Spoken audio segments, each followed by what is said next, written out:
In the sport of MMA, there's always up-and-coming prospects who look like they could become the next big thing. And the question when you look at fighters like these is, do they have the skills to reach the top?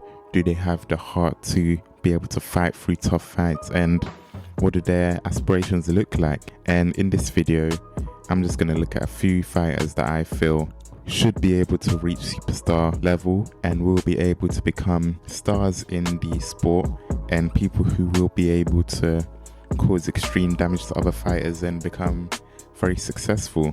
Starting off with Clarissa Shields.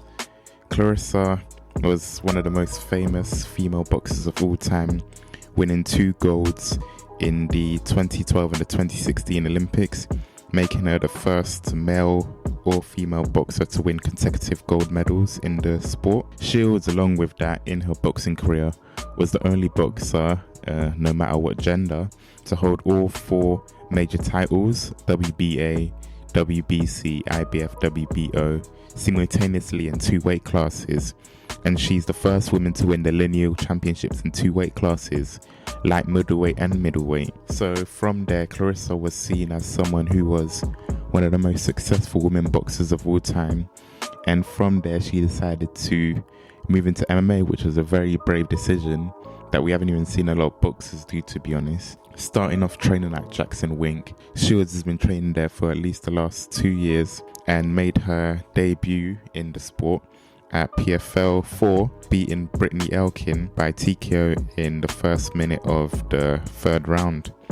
And when you look at a fighter like Clarissa, as someone who is extremely decorated in her stand-up and has shown that her striking is something to be feared with, obviously from her boxing career, the real question for someone like her comes in: how efficiently is she learning her grappling and her wrestling and her jiu-jitsu and her clinch game?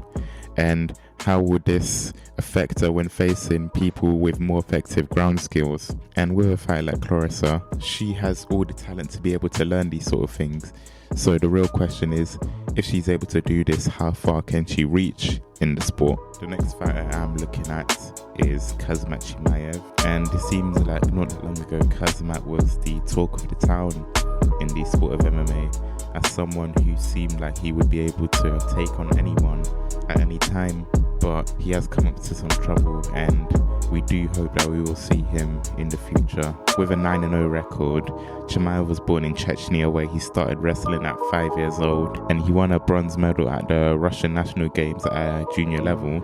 And from there, he moved to Sweden when he was 19 years old with his older brother, and since then, Chimaev wrestled at multiple clubs, including BK Athens, and was considered one of the best freestyle wrestlers in the country, winning gold medals in the 2016 and the 2017 national championships, and a series of dominant performances, including 3 pins and 7 technical falls, with a combined record of 105 points. Chimaev also competed in a few judo and sambo tournaments, showing that he is a fighter who is extremely versatile at his skills as a martial artist. And since then, Chimaev made his debut in the UFC against John Phillips, replacing another fighter on July 16, 2020, and he won that fight by submission in the 2nd round, which earned him the Performance of the Night award. And this is where the legend of Chimaev starts to begin, as 10 days after that fight, Chimaev also fought another person, Reese Mckee, at welterweight on July 25th at UFC on ESPN 14. He won the fight by a technical knockout in that round, and also won another Performance of the Night bonus, and which marked a new record as someone who was the quickest turnaround between 2 UFC Performance of the Night awards. And he was supposed to have another quick turnaround against Gerard Meerschaert, but then that fight was postponed till September 19th. But again, he just extremely performed at a extremely commendable level, knocking out Meerschaert with pretty much the first punch that he threw, taking his new record to the fastest streak for 3 Performance of the Night awards, which was 66 days. Chimaev was supposed to fight Leon Edwards in the main event of UFC Fight Night 183 in December of 2020, but due to Chimaev having COVID-19, his career was also placed in jeopardy, and since then he has had health trouble with him apparently still suffering from the effects of COVID, for him coughing blood and having complications with his breathing. But it seems that recently Chimaev does look like he will be returning to the sport, and hopefully we will be able to see him again, as he is a fighter who seems like he could be extremely special, whether he is fighting at welterweight or middleweight, and could be someone that could challenge a lot of the ranked fighters in both divisions. Looking at another fighter, I've got Umar Nurmagomedov, and whenever you hear that surname, you just know you're gonna come across a fighter who is an extremely great talent and someone who is going to wrestle you to the ground and give you a total beating. And obviously with that, he is the cousin of Khabib and fights at bantamweight. Currently a record of 13-0. His coach Javier Mendez, head coach of Team AKA, has hopes for the fighter, expecting him to become a champion in just 2 years. Speaking on it, Mendez said, "I expect him to be fighting for a title. I believe we're seeing a new champion 100%. He still has improvements to make, but he's going to make them, and you'll be seeing him with the strap 5 or 6 fights from now." In his first fight in the UFC, Umar defeated a Kazakhstani fighter, Sergey Morov, with a submission fight in the second round. But since then, Umar had a torn ACL early last year, and so hopefully he will be making a return sometime this fall. And when you look at a fight like Umar, training with a Sambo background in the area of Dagestan, with someone like Khabib and Islam Makhachev helping him train, it's easy to see that he is a talent who can improve straight away and will become a fighter to look at in that division. The next fight I'm looking at is Tatiana Suarez. And speaking of dominant wrestlers, Tatiana Suarez is pretty much the female Khabib in a lot of people's eyes. With a record of 8-0, Suarez started wrestling before her 4th birthday, as all her older brothers were wrestling, and she insisted that her mother let her wrestle too. Graduating from Northview High School, Suarez is a bronze medalist in the World Championships of Freestyle Wrestling, and in 2012 she was ranked the #1 freestyle wrestler in the US at the time. But while training for the Olympics in London, she suffered a neck injury which derailed her hopes of performing at the games. And after a successful treatment of thyroid cancer, Suarez started to train, eventually bringing up Brazilian Jiu-Jitsu and mixed martial arts. And from there she made her debut in the 23rd season of The Ultimate Fighter, which she completely destroyed, beating the likes of JJ Aldridge and Amanda Cooper. And when you look at a fighter like Suarez, one of the things that makes her such an interesting prospect is when you look at the women's division, there aren't many wrestlers that you would say that have the skills to keep up with someone like Suarez. And when she does get someone down, it really is like watching a female Khabib, with her being able to have the wrist control and the guard to have someone on the floor and keep them on the floor and just give them a proper beating, to be honest. The next fighter I'm looking at is Ilia Topuria. Born in Germany, he's the son of Georgian parents and started practicing Greco-Roman wrestling at the age of 8, and since then he moved to Spain, where he started practicing martial arts at the Clemente Club. And Topuria has performed really well since he made his MMA debut, and he's fought a wide range of people, fighting Damon Jackson in December 5th at UFC on ESPN, Hermansson vs. Vettori, winning the fight via knockout in round 1. And in his last fight he fought Ryan Hall at UFC 264 and won in stunning fashion, knocking out Hall in round 1.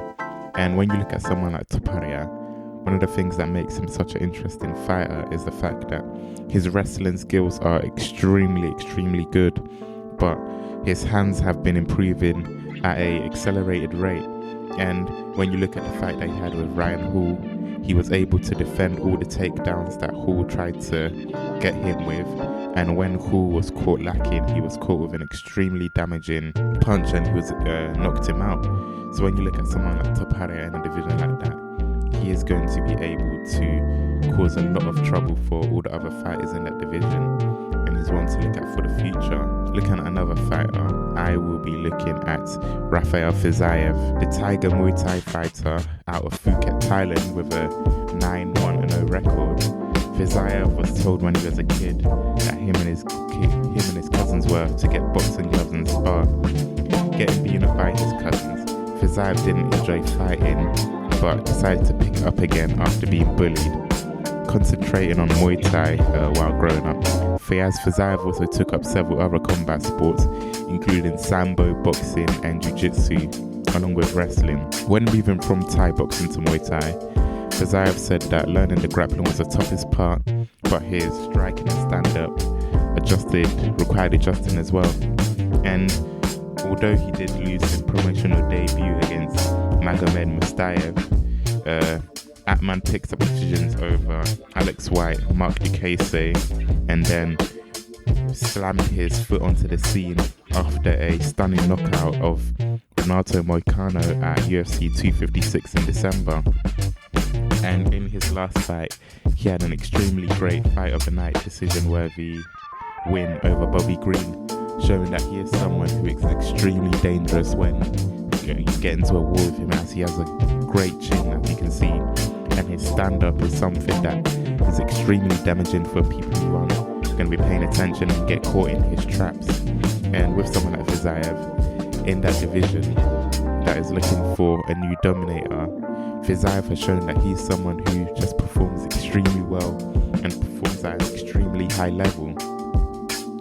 The next fight I'm going to be looking at is Islam Makhachev, another Dagestani fighter fighting out of AKA. Makhachev has a 20-1 record and also trains under Javier Mendez and Khabib Nurmagomedov. And with someone like Islam, he is looking like the person who will take the reins at the lightweight division as the dominant Russian champion.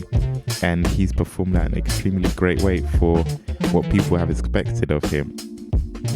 When you look at examples of his fights against people like Drew Dober, he's just able to get people down on the ground. And while he doesn't have the dominant position to keep people on the ground like Khabib does, his ability to look for submissions and his ability to move on the ground is something that is a bit different from Khabib. And it can be seen that he is not just as dominant, but he is someone that is just as dangerous, and these fighters in the division will have to be aware of and will have to be scared of. And looking at the last fighter on my list, I have AJ McKee, someone who grew up around the sport from a young age. AJ McKee was trained by his father Antonio from a child and was brought up in his gym, the Body Shop Fitness, training around the likes of Bubba Jenkins, Emmanuel Newton, along with fighters who came along to the gym like Chuck Liddell and Rampage Jackson. Growing up in Long Beach, California, AJ graduated from the Long Beach Polytechnic High School, where he was a part of the wrestling team. And from there he grew his wrestling skills, allowing him to become a seasoned amateur who had a record of 7-1 before turning professional in 2015. And from there, he's had a record of 18-0, beating the likes of Darren Caldwell, knocking him out, and World Series of Fighting Champions Georgi Karaikan. And from there, in his biggest fight, which was his last fight, he had an extremely dominant performance against Patricio Pitbull, who was the face of Bellator at the time, beating him in the first round by first damaging him with a high kick, and then from there getting a standing guillotine and being able to submit him. And when you look at someone like AJ, he has all the skills that will make a superstar. He's got the superstar look, he's got the superstar skills, and he's got the superstar attitude. And whether he decides to stay in Bellator or move on to the UFC, he is someone that we will be seeing put in a high volume of performances and someone that we should be keeping our eyes on for the future. So if you enjoyed this video, like and subscribe. Leave a comment if you think that someone that was on here shouldn't be on here, or someone that wasn't on the list that should be on the list. Just let me know. Follow me on my socials on Instagram at Medjituhotty, on Twitter at Medjituhotty, and peace.